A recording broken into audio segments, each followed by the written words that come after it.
Hello, and welcome to this week's Movie Math, where, Little Mermaid fans, I wish I had better news for you. It's not all doom and gloom, and Halle Bailey, I think her career is definitely launched. We have some good things to discuss, but I feel that $1 billion is slipping away. We're gonna do a deep dive into it right now, and it ain't looking so good for The Flash either, so rough times all around. All right, so yes, again, hello and welcome to this week's Movie Math, where Disney's The Little Mermaid had a good opening weekend, but fell quite short of the decisive win that it needed to shut down the trolls. It looked like it might have that opening, as the weekend got started, but the numbers, they seem to be slipping by the minute. The trades are trying to be very optimistic, but I think the negative aspect of that is that they keep having to change their headline every couple of hours and the number goes down. Just wait until you get the number, man. The trolls seem to be working overtime to take this movie down globally, not just within the United States. So just like you've seen some of the political aspects from the United States spread overseas, it seems that being in the entertainment space is also spreading overseas. For those of you in overseas markets, what do you think about seeing that kind of trolling enter your conversations on like the places where you give audience scores and comments, et cetera, et cetera? I think perhaps the reason that the trolls are so working so hard against The Little Mermaid is that it is a solid performer. Unlike Disney's Lightyear and Strange World, which were much easier films to take down and were both pretty much DOA. The Little Mermaid, though, there's something here at the very least. It's not going to be at the level of Lightyear or Strange World. Now, my only concern is that it's so on the line that I want it to be clear if it's a winner or a loser. If it's somewhere in the middle, that doesn't really help anybody. Now, right now, it looks like The Little Mermaid will come in right where Aladdin did for Memorial Day weekend 2019, right before the pandemic. We have 1 day to go. These are projections. They're usually pretty accurate, but as I just said, they're slipping. So if this comes in under Aladdin by the end of the day tomorrow, it's going to be bad. But right now, it's a little bit stronger, in fact, than Aladdin. Just a little bit, but enough for The Little Mermaid to be in a photo finish with Fast and Furious 6 for number 5 for the best opening weekends ever for Memorial Day, while Aladdin is number 7. So it's got that going for it. Both movies have excellent audience scores. In fact, most Disney live-action remakes get a solid A cinema score, but The Little Mermaid has also managed to stay fresh on Rotten Tomatoes, a rare feat for Disney live-action adaptations.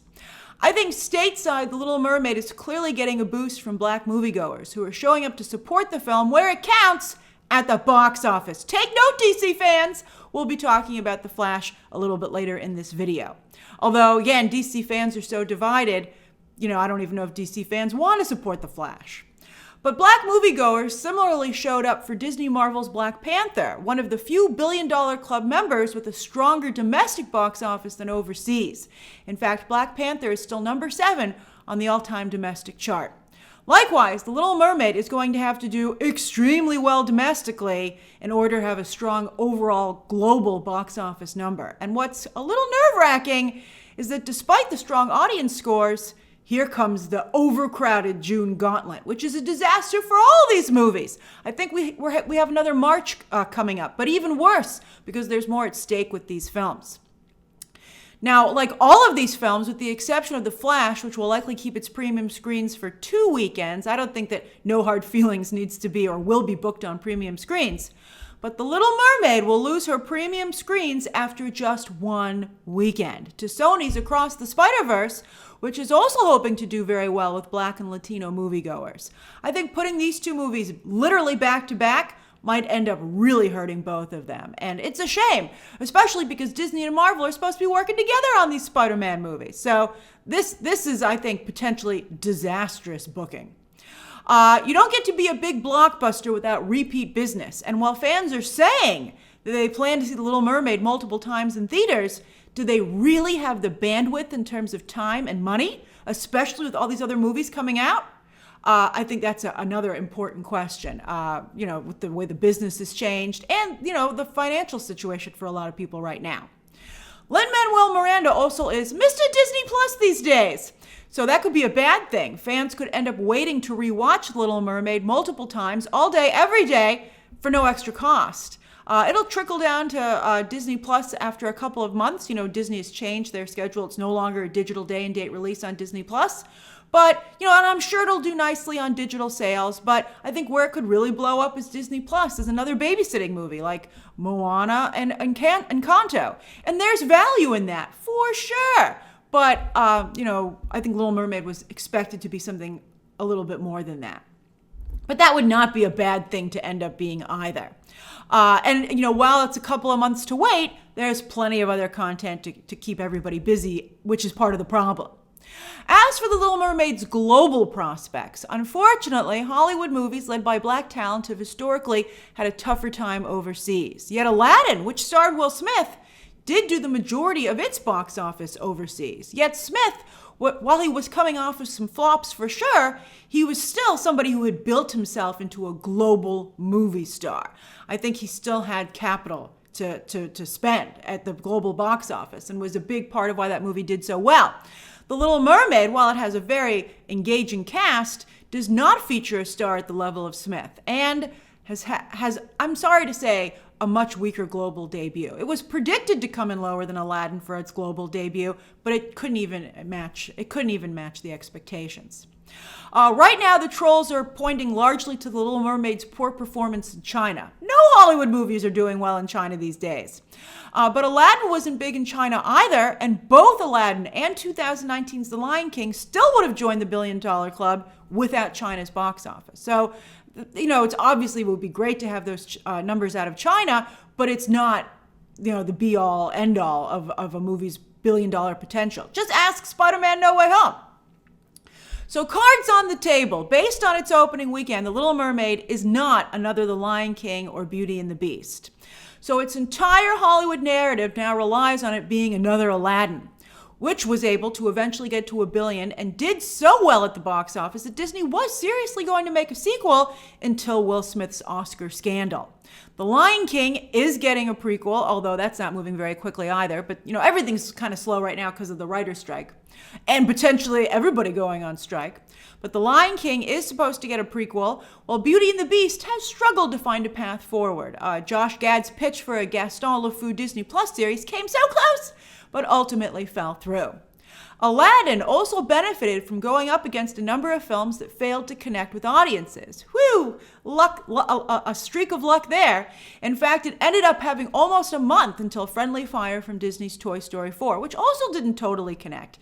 This was pretty good until Far From Home came out, and Far From Home also opened a little under $100 million domestic and still went on to earn $1 billion at the box office. So it would really help The Little Mermaid if all the June movies did not work out. And I have to say, that does not seem at this point to be an impossibility. That could happen. So there's still some hope. There's still a sliver of hope for The Little Mermaid to join the $1 billion club because, well, domestically it's on par with Aladdin, but worldwide, unfortunately, it is not. But considering that Disney's live-action remakes have consistently joined the $1 billion club as of late, it would not be great for The Little Mermaid if it failed to do so. However, I think Disney would be happy with a worldwide total of at least if it was over 700 million. And they would be ecstatic with anything over 800 million, considering how well the movie will likely play down the line on Disney Plus. But to be honest, as I said with this debut, I'm seeing more of a 6 or maybe even a 5 in front of The Little Mermaid's global total. But I certainly hope that's not the case. That would be bad. If that were to happen, I think it would speak to Disney's complex political situation right now, how the pandemic and streaming have changed the theatrical space. A lot of franchises and movies are struggling, not just Disney's.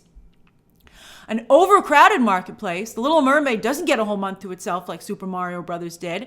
Who knows how Super Mario Brothers would have performed if anyone had dared to challenge it during the entire month of April. Not to say it wouldn't have done well, but would it have hit $1 billion? And also I think Super Mario Brothers benefits from just the freshness. It's so new to the movie space. Whereas, Hollywood nostalgia has paid off quite well, literally for Hollywood. But I think maybe they went to the well a few too many times. And so I think people are like, we need a break again. And also, the difficulty of race-bending characters rather than creating new characters of color. I think something that Hollywood is still grappling with. Lin-Manuel Miranda has had tremendous success with this with Hamilton, but yet a Broadway show is different than a movie in terms of the size of a blockbuster movie, in terms of the size of the audience that it's supposed to reach. And remember, Encanto wasn't even that big at the box office. Where Encanto really blew up was on Disney Plus. Sure, it was during like the tail end of the pandemic, but that's where the movie became a juggernaut. And so The Little Mermaid could also be a Disney Plus juggernaut, which would be great, but not as great as if it made $1 billion at the box office proper. But Halle Bailey fans, I think you can feel good that her star is definitely launched, with this and The Color Purple already coming out later this year to help cement her as a serious actress. That's a great 1-2 punch. But it is hard for actresses these days still to find good roles, especially actresses of color. Look at all the incredible actresses in the Black Panther franchise who can't get very much work outside of that. And that's a lot of competition for Halle Bailey for any role that comes up. So Bailey and her team are going to have to work hard to build her career long term. Does she maybe try and join Marvel? Although she's not a good fit for Storm. And a lot of the characters she could potentially play are already cast. I would think maybe a really solid romantic comedy to capitalize on her charming personality and to cement her as a draw. I think that's a potential play. Or maybe she continues to focus on prestige work, using The Little Mermaid fan base to bring attention to smaller indie films and try and build up her career that way. Or she could do a Lady Gaga, where she focuses on her music career, which allows her to wait for really good roles to come along. That's something that Lady Gaga has done, and it's worked very well for her. Even though House of Gucci didn't quite work out, I think Lady Gaga still, everybody can agree she was very good in the movie. And then, of course, she got the Harley Quinn Joker role. So it all worked out. That's the thing. It's a marathon. It's a marathon, not a sprint. And I think Halle Bailey is very well positioned coming off of this opening weekend. And on that note, even if she wants to wait things out, The Little Mermaid opening is strong enough that she should try to land one big movie off of it. Something that has some kind of hook to it that can make, put an anchor in Halle Bailey's future. Just not Halle Bailey. Something. It doesn't have to be a comic book movie, but if she could maybe get, maybe the Jurassic Park franchise needs somebody. I'd try to get her in another big franchise. Just something that I knew would have a big footprint and put her on a global press tour and just kind of keep her in the public eye. And then I would also focus on these smaller movies too. I think she looks very good in the Color Purple trailer. And so that could work well. All right, now what would you advise Halle Bailey to do career-wise? Now, speaking of blockbusters trying something different with casting their leads, The Flash's box office does not seem to be materializing as Warner Brothers Discovery had hoped. I think maybe they wanted it too bad. Box Office Pro put out a much sexier opening weekend number just about a week ago with 115 to 140, and a lot of headlines were generated off of that. But now industry tracking has come online, putting The Flash more realistically at just about 70 million. It's going head-to-head with Disney Pixar's Elemental, which is expected to open at 40, which is very low for Pixar. That's bad too. But it's also enough to do real damage to The Flash. All the other weekends in June, there's really just one movie to go and see. But yet that weekend, you have a choice. No. So the number for The Flash is right in line with Black Adam. What do you know? A film whose box office Warner Brothers Discovery was so unhappy with, they publicly humiliated Dwayne Johnson in order to go all in with James Gunn. They saw Black Adam's numbers and they said, go with Gunn. Go with Gunn. And Gunn was infamously radio silent with Black Adam, even after he got the DC gig right after it opened. He refused to promote that film. But Gunn has been working very hard to push The Flash, with apparently no effect. Tom Cruise, Stephen King, CinemaCon, months early the movie was screened in advance. All the influencer screenings, they can't move the needle at all? Although, if you use the same influencers as you used for Black Adam, how can you be surprised that you got different results? I mean, if you don't change it up, you don't change it up. Of course, we can't do a deep dive into how The Flash did until it actually opens. But as I've said before, I think moviegoers are tired of the DC drama and feel the franchise is directionless. One of the reasons I said that a soft reboot was a really bad idea. I also feel it feels a lot like the CW shows, so it doesn't seem that fresh. Also, Michael Keaton's Batman is in the same boat as Harrison Ford's Indiana Jones. Too far back for most of today's moviegoers to appreciate, especially the demographic that Hollywood courts the most. Not everybody's a cinephile. Not everybody goes back and watches these fabulous franchises we're discovering. A lot of people don't even want to watch a black and white movie, but now they don't want to go back and watch these older franchises. They don't want to do the work, and some of you have said they just don't appeal to you because you can see how much the movie space has changed. Although I do believe it's now fracturing itself, which is something that's happening on streaming and DC has been grappling with. And so that's a little bit, we'll talk about that. So what I mean by that is if you fracture your audience and not everybody, it becomes a situation where not everybody's on the same page, it becomes harder to get a really big juggernaut performer. Now that's okay if you keep the budgets down. But when you want to spend the $200 to $250 million that you need to make these VFX heavy movies, they need to have mass, 4-quadrant appeal. Although I think the problem is we're moving beyond the 4 quadrants. We got like 12 or 20 quadrants now, man. It's hard to make something that appeals to everybody. It's tough. But Michael Keaton and Indiana Jones, same boat, too far back. Tobey Maguire, for instance, that was just 2002 to 2007. We're talking 1989 here for Keaton and Ford. That's very far back. And even without Ezra Miller's controversies, if you didn't see the Snyder Cut, most of Miller's recent work has been pretty awful. I don't think anybody would be like, "Oh yeah, Miller, I love them in XYZ." You'd be like, "Really?" As for the rest, it's tough out there. It's tough right now. It's bad news all around. As for the rest of this weekend's holiday box office, Fast X for the 3-day fell an enormous 67%. So bad. Although it's covered enough ground to generate headlines like this. The entire franchise, yes, has driven past 7 billion. 7 billion with a B worldwide, making it the 5th biggest franchise of all time. Also, combined with Super Mario Brothers, Universal has raced past $1 billion domestic for the year already. We're not even halfway through. We're almost there. At the end of June, we'll be halfway through the year. But Universal got to $1 billion first this year, beating out Disney. And not just with blockbusters, but also with quantity, thanks to their B-movie pipeline and a few holdovers from the end of 2022. Universal so far has had 11 movies in play this year, to Disney having just 5. But when you look at just Fast X, it has just a little over 100 million in 2 weekends. That is awful. Whew.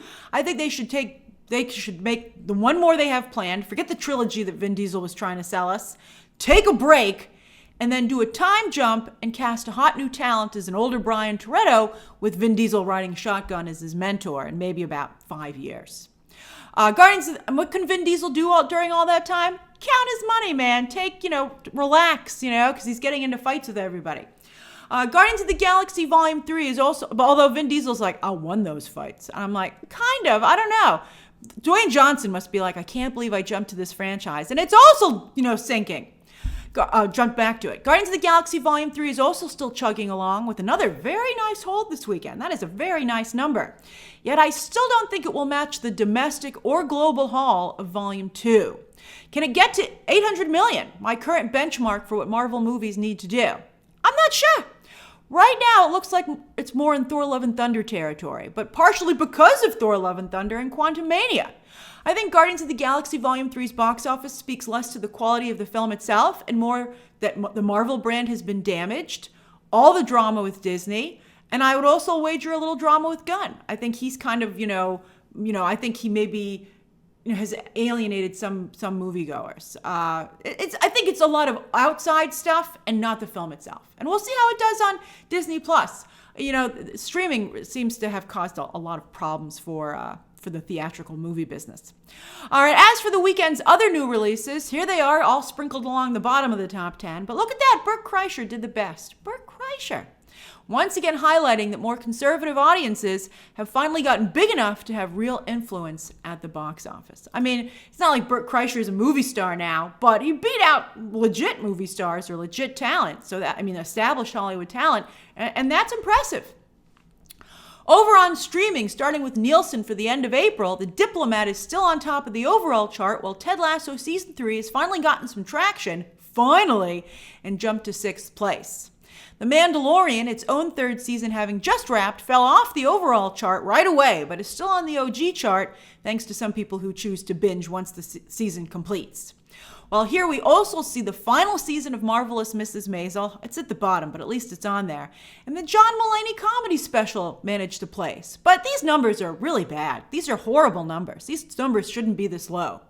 Showing, as I said, that things might be slowing down for streaming as well. And in any space, when you have so much content and it becomes so tailored to different audiences, you spread your audience out so thin that it becomes harder and harder to have a juggernaut hit. And that's what Hollywood is built on, juggernaut hits. Succession is still doing just okay on the acquired chart, as you can see, while with movies, it's good to see Peter Pan and Wendy debut at number 2, for those of us who liked it. Until you look at its number, and it's not good enough to get anywhere near the overall chart. I mean, number 2 is still number 2, so I guess the movie didn't totally embarrass itself, but that's a very weak number 2. But it's better than Ghosted. For those of you who hoped the movie would rally in its first full week on the charts, it did not. And this isn't a full week for Peter Pan and Wendy either, I guess is something worth saying. Peacock is getting a couple movies on here. And look at that! Moana and Encanto still in it every single week. Will we be soon seeing The Little Mermaid alongside them?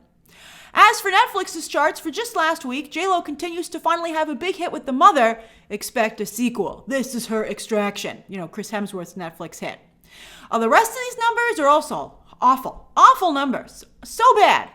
Over on series, these are a little healthier. Queen Charlotte is still queen in her third week, while To All the Boys spin-off XO Kitty, this is a series versus a movie, that's a solid debut. That's nice. But the new season of Selling Sunset and McGregor Forever delivered just moderate debut numbers.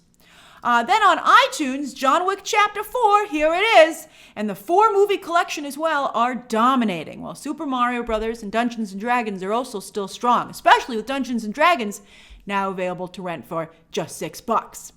I still don't think they're going to make any more of those, though. That was part of the March fiasco. John Wick 2 was in March, and that did well, but imagine how much better John Wick could have done if it hadn't been stuck in that overcrowded March. As for this coming weekend, time to find out if Sony's Spider-Verse truly grew its audience on Netflix for all those years. Remember, the first Spider-Verse movie didn't do very well at the box office, but it won an Oscar, and it gained a huge following when it aired on Netflix for years. So we'll see if that means its sequel can emerge a box office juggernaut. Disney is counter-programming with The Boogeyman through their 20th Century shingle, which was formerly Fox, obviously. As Disney also tries to get into the horror space. Everybody wants into horror. And they already had a solid success with Barbarian. Although Disney lost Zach Krieger in the bidding war for his sequel to New Line. So Disney still has some work to really get themselves into this space. On streaming, kind of slow this week as well. For movies, the rebranded Max has the movie Reality tomorrow with Sydney Sweeney, while on Friday, Peacock has an original film telling the rise, it's not a documentary, it's an actual film with actors, telling the rise of LeBron James back when he was in high school. Shows! Tonight's the night! The series finale of Succession. For those of us who are watching, this is like a major big deal. Who will gain control of Waystar Royco? I don't know if it's a full hour and a half, but they've blocked off an hour and a half tonight on the schedule. I'm excited. Did you switch over to the Max app? Make sure that you don't have a problem. I hope the Max app doesn't glitch. It'll be interesting to see how things go down. Then on Friday, Netflix has the final episodes of Manifest dropping. Prime Video drops season 2 of With Love, while on HBO, now available through Max, they kick off season 3 of Painting with John. So that's this week's movie math. What have you been watching? What do you plan to watch? And based on The Little Mermaid's opening weekend, what do you think the worldwide total will end up being? And how do you think The Flash will do, and why? Share those thoughts down below, subscribe today, and of course, as always, you can check out some more videos right now.